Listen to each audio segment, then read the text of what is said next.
So I'm Becca. I've lived and worked in Montana for about 20 years. I will get to my storied career here later. But I've been here long enough to witness what, if I'm talking too loud because I'm on this microphone, let me know, because I'm a voice projector. But I've lived here long enough to witness the economic and demographic shifts I feel that are currently happening, and especially with the growth in the past 5 years. Montana has always felt like a place where you thrive by starting your own business or being an entrepreneur. And to me, being an entrepreneur simply means someone who's started a business, works for themselves, has grown that business, and through various funding methods, I really appreciate the conversation, and creates economic independence for themselves and their team. And I think clearly, like with Bree, wherever you move to, entrepreneurs who are making big impacts. I loved hearing your story. I've been mentoring Bree a bit, and then also about Trialware. It's a company I would say watch, other than the ones that we hear a lot of and meet a lot of the founders and CEOs. And I don't know any of you in the room except for a few, so I'm excited to meet some of you. So the word ecosystem, when I was writing this out, sort of feels like a buzzword, but at the same time, and there's many ways, I just hear it all the time, and I think about it's feeling like feels overused because we live in a world of systems. But that's exactly why we have to be interactive eventually, because I don't have all the answers, is what I do know, about building the Montana entrepreneurial ecosystem, or the future of it. But I have ideas, experience, and thoughts that might add to the conversation that's already happening. I think what was impactful for me is when I was talking with Laura and everybody setting this up, we were talking a lot about the kids, and are they gonna be able to come back, and are they gonna be able to take advantage of what is happening here? So that's where we'll go with this. So we're gonna start with expertise mapping this is our first exercise. My former degree is in experiential education. That's one of my degrees, and so this is that. So here's what we're gonna do. I need 5 volunteers who are not speakers. Can I get 5 volunteers? Just a hand. 1, 2, 3, 4, 5 back there. You can do that, okay. And we're gonna do 3 things, and we're also gonna do this, you're gonna have like 2 or 3 minutes to do it at your table. Say your name, what you do for work, and one thing nobody knows about you. So I'm Becca, again, for the 4th time. I'm an emerging manager, which is a big adventure for me, and I'm raising Fund 1 for Podium Capital. It's an early stage venture firm investing in planetary and health performance companies, and I'm happy to answer what that means after this. One thing nobody knows about me, well, some people do. I'm a former midwife, so I had my first business on Main Street here. I dream of being the person who delivers a baby at 33,000 feet in a commercial airline. I really want to have that opportunity. And I always have a birth kit. It's not a big one, but there's a small one in my boot of my car. So it's your turn. At your table, just who you are, again, what you do for work, and then one thing somebody or nobody knows about you. And I'll get that.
Okay, we'll go for one more minute.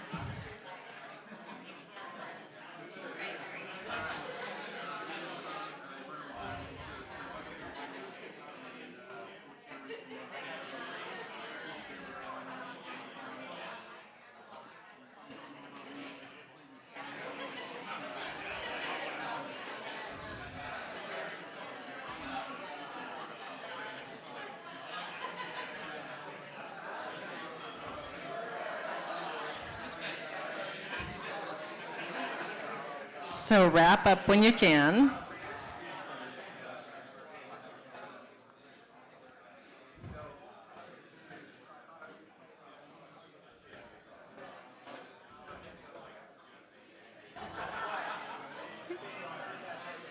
Should I go 5, 4, 3, 2?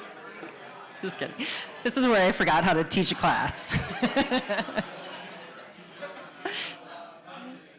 I should use my cattle whistle, but I'm not going to do that.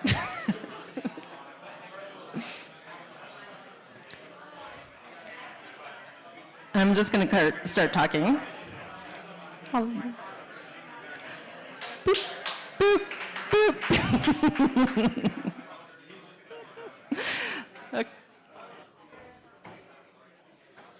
So, a story. I feel like in this room it might be a little different. I love getting to meet people that are able to start their startups now. I'm reflective of they're two 32-year-old identical twins, grew up in Livingston, and their mom was my babysitter, so they're like my nephews. And they're graduates from MSU. One's an engineer, one is a business school kid. Man, he's a man. So they both graduated. I don't know how much you guys know about identical twins, but they have a real hard time separating no matter what. And so these two found themselves, one was in California working for a family farm business, more or less, a winery, let's call it that. And then the other one was at an engineering firm down in Arizona. They've been able to buy some real estate in Montana, but they have not been able to afford their life here. And the one thing we keep having is the conversations of the change that is going on and how do they get back here. And what kind of got me last time they were here, they fish up in Alaska, so they were here before, like in April. And Emmett and I were talking about current state of Montana and entrepreneurship, because I told him I was having this conversation to do the talk. And he said, all of my friends, really smart, economically able, all that kind of stuff, but we've all had to move away, and we don't know how to we're trying to see how we can come back. And I think it's just like they don't know how to reinsert themselves back into the ecosystem. And that is some of the stuff that I hope that we can leave here today with, saying, like, how do we bring those kids back? And the conversation that we were having again in our meetings to prepare for this was like, how do we let those 5th generation kids know that they can, if they want to go to Stanford or whatever school, CU Boulder, like that they can come back here eventually. How do we set that stage? So how many of you are the Conrad and Emmets? Have you ever had to leave a place, whether it's not Montana, and have you been able to come back? Or is anyone? I know I had to. Okay, cool. Yeah, please. I mean, that's great. 100%. Yeah. I think it's harder here because it's such a great place. I mean, I do. It's beautiful. Lots of people want to live here. But I think we overplay that. Oh, yeah. And I just think it's good to leave and see a bigger world. Yeah, and I think, but for them, what it is, how do we, people in this room, create the portal for them to come back? Whether, and start their businesses. I think with the internet now, I think a lot of native Montanans go, wow, things have changed. I mean, who's a native Montanan here that thinks things have changed? Okay, who lives here now that thinks nothing has changed? Okay, so that's my point. So. Okay. That's okay. I like it. Thank you. Please, this is... Yeah, I mean, I think it's important to break that wanting to come back into, in my opinion, 2 very different components. I'm a newbie to Montana. I moved from overseas, but used to live in Washington State. And I think there's a housing piece of cost of real estate And then there's the entrepreneur or economic business environment. And I think they're kind of different, and they should be taken on in different ways. I mean, we're one of the largest states in the union with one of the least populations.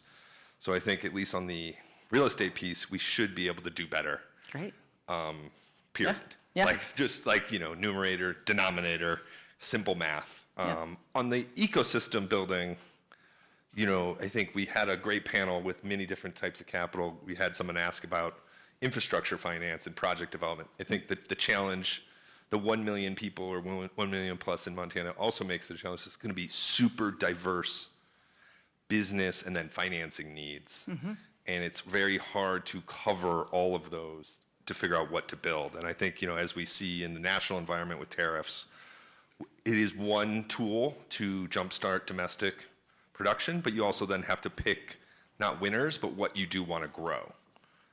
And so I think just strategic thinking on what type of entrepreneurs and businesses, from startups at the venture stage to growth to just 100%. SMEs, Yeah. has to be well thought out. So. Well, and it's also a place where there's going to be a lot of startups that aren't going to seek venture capital, right? And that is, I think, really Montana, that's the heart of Montana. I mean, I got my first to build my first clinic, I had to go to the SBA. Then, I had a whole pathway and to then getting a loan at First, I think, Interstate, So that was like my first pathway to this. My next business was completely different. And so I just pulled this slide up because there is tons of opportunity, and I agree that this is what I'm saying about Conrad and Emmett. It's just one part of the story, and it's one that I'm paying attention to because people want to talk to me about those kind of things. So you've done a good thing. I was just going to say, raise your hand if you've moved here in the last 2 to 5 years. Awesome. Raise your hand if you've met remote workers moving here. Anyone? Me? If you are a manufacturing company, I know there's proof raisers in the room, which I'm like, you guys are cool. Thank you. Yeah. So, and there's other manufacturing. I mean, you've got Liz and everybody. So, I'm gonna skip this slide, but we know that opportunity is here and more is coming. And why I got to be asked to do this, and this is just my longer journey, is I started here as a midwife, and I reached a place with my own knowledge gap, I guess I would say, that I needed to move out. We didn't have what MSU's nursing program is now, or what the community is now, so I left and went to Minneapolis, and there I was gonna go get a medical degree. But instead, I ended up, and I always say by accident, starting a femtech company. And it was when the market didn't really exist, so 2013. And I had some angel investment, and I raised at least for our first product to get product market fit on Kickstarter. I wanted to see if it was going to be a viable business. And it turned out to be, because in the middle of Kickstarter, one of the major health systems in Minneapolis said, if this is successful, we will partner with you. And they showed me that when I was going direct to consumer, that my pathway was going to be business to business versus direct to consumer, because it was 2013, so it's sort of what was happening in healthcare, at least digital health. So I did that business until 2021, and I moved back here. So I had to do the come and go thing, and I moved back here, and that company is still in. Well, I dissolved that company because I struggled to raise venture capital, and I started studying venture capital, I guess you could say, and have spent the last couple of years mentoring and consulting and getting prepared to launch Podium Capital. And the other pieces, I guess there was, there's a lot to that journey, but here I am. So, and the other piece is that, so I'm just gonna move on forward. So we have the data. I'm sure most of you, can you see? Yeah, you can see those slides. Most of you have seen this data one way or another through the different articles. But currently, Montana is the #1 state for startups in America.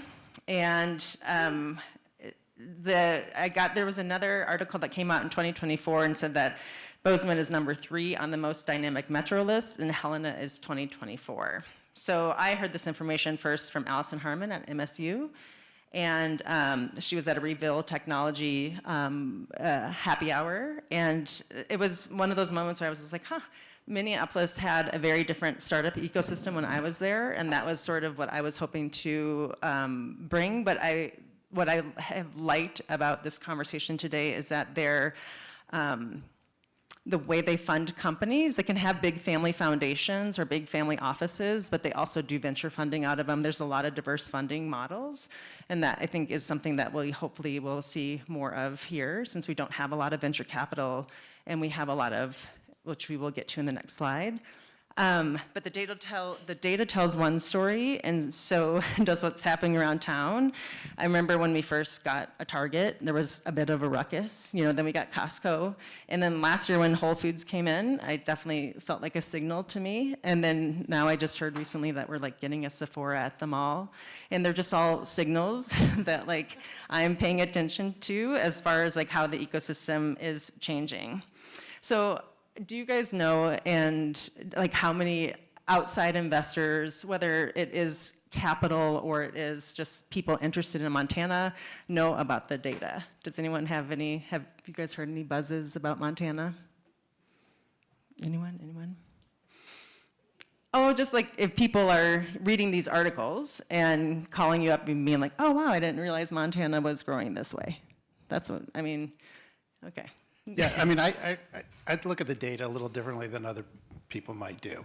I think we're number one for startups because if you want a job, if you move here, you've got to create it, right? So you form a new company to do it, right? And then, but if you look at where we are 5 years down the road, we go from Kaufman's number one small state to the bottom of the list of small states in terms of those startups growing to employ at least 5 people. Right? So I think looking at us, I moved here 8 years ago. I'm a lawyer who represents technology companies, investor-backed technology companies. I've been doing it for 35 years. And when I moved here, I said, we're 18 years away from having a fully robust entrepreneurial ecosystem. And I think people are looking at this and saying, oh, no, we're there, right? We're number one. But we're not number one in terms of growing technology companies or growing entrepreneurial, companies, because we get the job. I mean, my wife and daughter have 4 companies, right? They're not going to employ, 20 people because it's their businesses. And so does that make it an entrepreneurial ecosystem? Sure, maybe, but does it make it one that grows with venture capital? Yeah. Probably not. Right. Yes.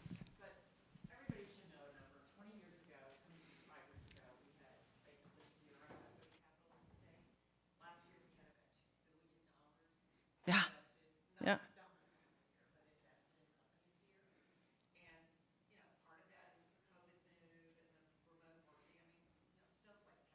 So, yeah. Yep.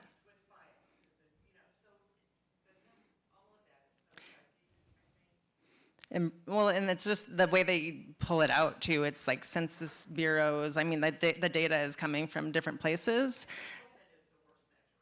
Right.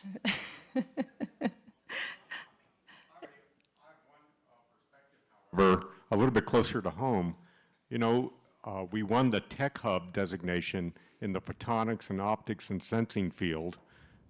That's unique in America. The photonics, if you want to look at technology as a certain sector, photonics, optics as we're now employing about 1,000 Montanans here in Gallatin County. So it's not nothing. That's right. Right? And we're growing in certain areas that we should be very proud of. Yeah. And I guess that's the point of this, pointing this out, is that we should be proud of it and keep moving forward with it. So I appreciate, I know I have a script in front of me, and probably it's the biggest accident that I can do to myself, but at the same point, I appreciate that you guys are jumping in and giving your points, because again, I don't have all the answers. We designed this talk around how do we start this conversation, because it's happening everywhere. I think that there's so many, you can go to so many events, And that is part of that opportunity is more, or opportunities here and more is coming. You've got Garrett from Reveal Technology, you've got the Montana Summit, like you've got all these fantastic things happening. And so it's like, but those are here in Bozeman. I don't know anything about Helena. That's what I would, I'd love to know some of those other areas. So, so we're going to go into like the heart of the talk. We have 19 minutes left. So I'm going to give you guys about 10 minutes we're going to get together and do this little activity. But I hear this might be an OSHA accident. But when we talk about, how do I release this? Just pull it out. So, when it comes to ecosystems, MIT Sloan research shows that innovation ecosystems need like 5 key players, and I think we've got them in the room today. So we need an entrepreneur, we need risk capital, we need corporate or industry, we need government, and we need universities. Someone asked me a question in the WOVA app about what I saw as missing in the ecosystem. And again, this is where you guys please correct me if it's not what you agree with. I see that the founders I talk to or the people that are wanting to start not non-dilutive businesses or dilutive businesses, they want more patient capital. Things that like gaps I saw were technical assistance. Like how do we create more hands-on support? It sounds like you guys are doing, the accelerators. I feel like I wish Jenny was in the room from Scaling Montana. She's worked really hard to do what she's doing, but to get like an accelerator going, and I know MSU is getting kind of prepared to do some accelerators with Magali, right?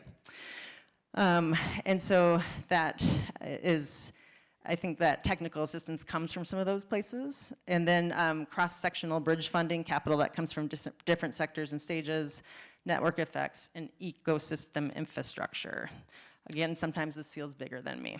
So we have the foundation, we have the people in the room. The question is whether whether or not we can build these systems or these pieces, but how fast we can build them together. So are there anyone, well, I'm gonna skip that. But there was the people that, I didn't get this, I just thought, like, would the 5 people that I asked to introduce yourselves, could you stand up and quickly just introduce yourselves? I'll go. Hi, I'm Maggie Madrigal. I'm with JP Morgan Chase and moved up here almost 3 years ago to lead JP Morgan Chase's expansion into Montana and Wyoming. So I have a large geography, an exciting state to be in. I think it's a really interesting time. I know that maybe a lot of you in this room might have mixed feelings about JP Morgan coming into Montana, but we're excited to be here and offer our network, our global network for the companies here. So feel free to reach out to me, excited to be here. And am I supposed to do a fun fact? If you would like to. I'm not really that fun. I guess right now in my life, I welcomed my first child up here in Montana, so I feel very tied to Montana in a sense, but exciting to, my husband is Hispanic, and right now I'm in the process of learning Spanish with my child, and don't ask me to say anything in Spanish. I get really nervous in front of people, but it's been really fun for me, so that's my fun fact. Thank you. I'm Carter Reynolds. I work at First West Insurance, work with commercial business owners. That's all I do. So we have different specializations. We do all the insurance, but I'm just with businesses. And yeah, I guess fun fact, I was a raft guide in the state of Maine for a few years. There you go. All right, I can go over here. Please. All right, my name's Casey Rose. I'm with Sterling Commercial Real Estate. We are a data-driven commercial real estate brokerage based in Bozeman. So we primarily cover the Gallatin Valley and advise investors and business owners to make informed, responsible commercial real estate decisions. Fun fact, I coached lacrosse for Bozeman High. coach with Sheriff Dan Springer, so I get all the info before everyone else, getting all the. But anyway, we just won our state championship like 2 weeks ago, so it's pretty exciting. I got my life back. I got all my time back. It's really exciting as well. So thank you. Congratulations.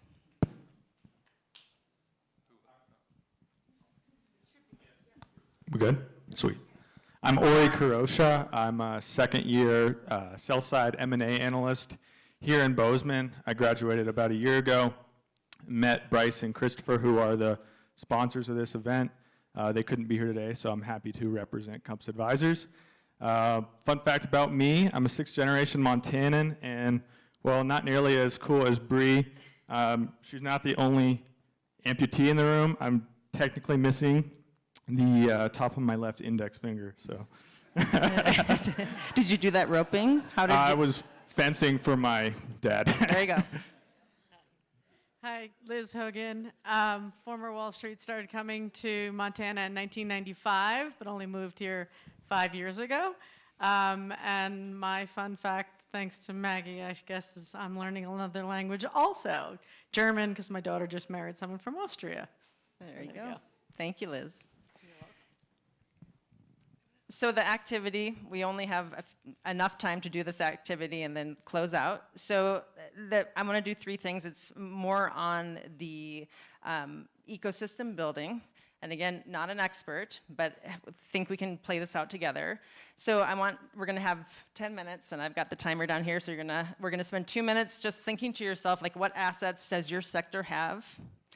What gaps do you see? And thinking about those university, entrepreneur, risk capital, corporate, and government, those 5 pieces of what an innovation ecosystem stakeholder model looks like. And then why don't you do that for 2 minutes? If you can just spend some time, like, what assets does your sector already have that fits into that 5 area? Does that make sense, or no? No? Okay. We were supposed to just spend some time thinking about, like, what gaps do you see currently in the ecosystem? Let's just start with that question. And then you're going to eventually move into your table.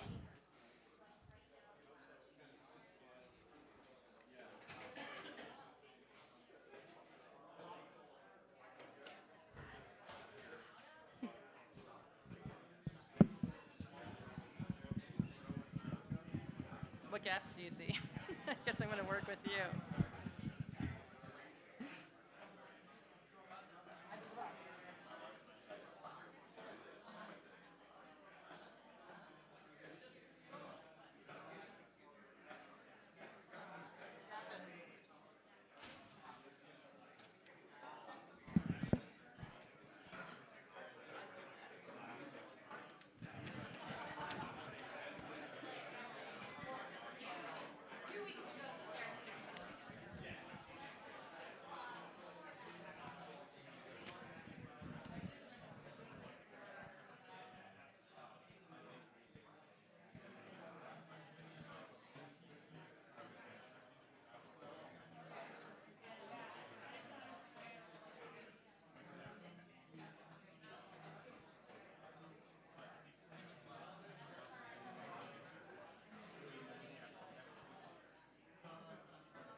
Can I add one more question into your conversation?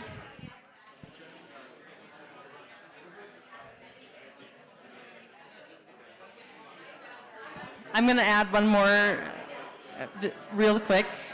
Pause. I could like snap in here. Oh, I want to add one question.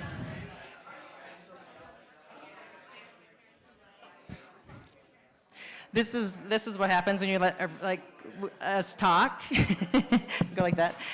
So the other question I want to add is just if what could you build together that none of you could build alone? That maybe have that insert that into wherever you're at in your conversation. How could you, well, let's just go with what could you build together that none of you could build alone? We talked about this. Can I share? Please, yeah, just share. Davey has been doing this for 15 years. I think I got that right. And what we were talking about was just how many different incredible initiatives there are to cover some of these challenges and issues across the state. But it's not always easy to plug into or to figure out where they are. And so I think the more we can take the initiatives and the efforts like some of what Davey's done, raise it up and make it easy when people arrive in the state or decide they want to start a business to plug into that. Because I think it's very often who you know or who you meet. It's not necessarily very obvious. And I think hopefully this room, maybe more than almost any other room in the state, could actually take that and make it much more accessible. What would you what would be the plug-in? Okay, never mind. We'll have to figure that out together, I guess, huh? I mean, this is where I was just like, am I opening a big can of worms? Does anybody else have some shareables that we can, because we're at 3 minutes left, so why don't we take time to share if you guys had any other insights?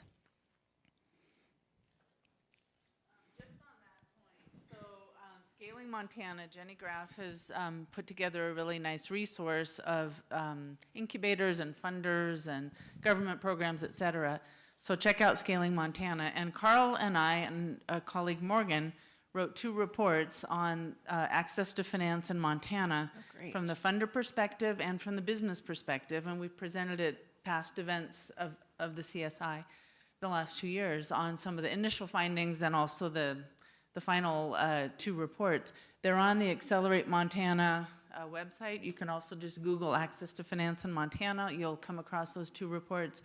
There's an annex in each report that has got a whole bunch of funders, available government programs, state and federal programs, and we hope that'll be useful for people in the room. That'd be great. Has anyone that has started anything recently in Montana, like you've incorporated your company, or even, I know you guys are all going to talk here when you have the panels of entrepreneurs, but like what kind of uphill challenges have you faced?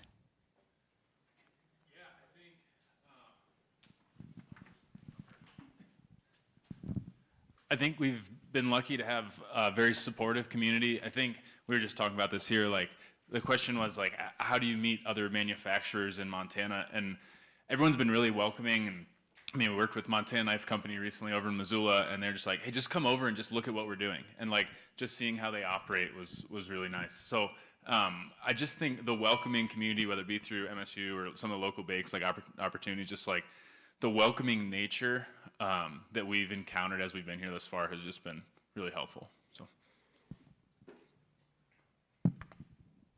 So I think this is easy, well, not easy, but great ecosystems are built by networks of care that show up. And again, this room is different. I think when I walked in, somebody texted me and was like, how did you get in this room?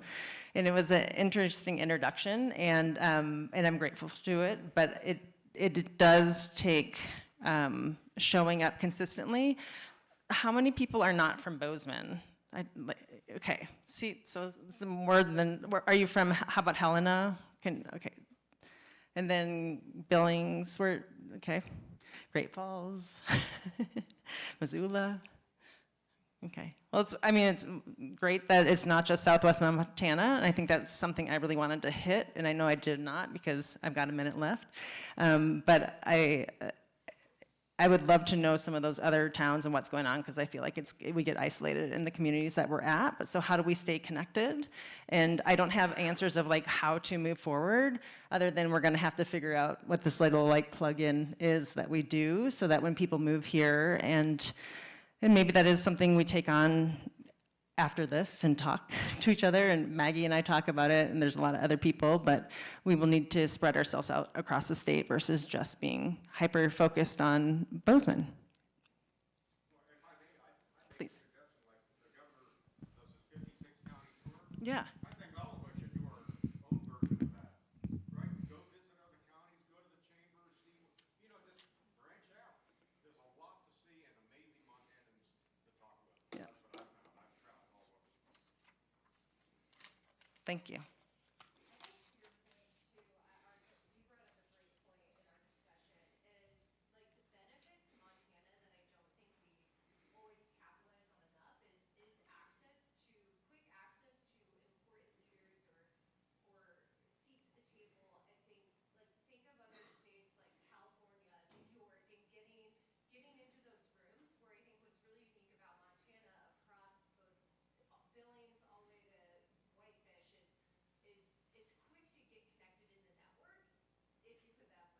Mm-hmm. Awesome. Well, thanks, you guys. I appreciate it.